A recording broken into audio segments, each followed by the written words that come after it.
guys, jadi sekarang saya sedang berada di Garut dan ini di daerah Jalan Veteran.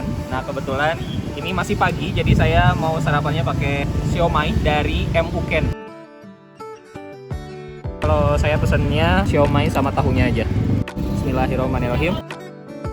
Ini siomaynya dari ikan tenggiri ya, dan kerasa banget sih ikannya. Ini bumbu kacangnya kental dan juga halus banget ya, biar tambah pedas. Ini makanya kalau di Tasik disebutnya Aida ya, bubuk cabe. Ini tahunya. Mau guys nambah bumbu kacangnya ya guys ya. Kita tambah bumbu kacangnya. Enak. Saya suka bumbu kacang. Ini pakai Aida.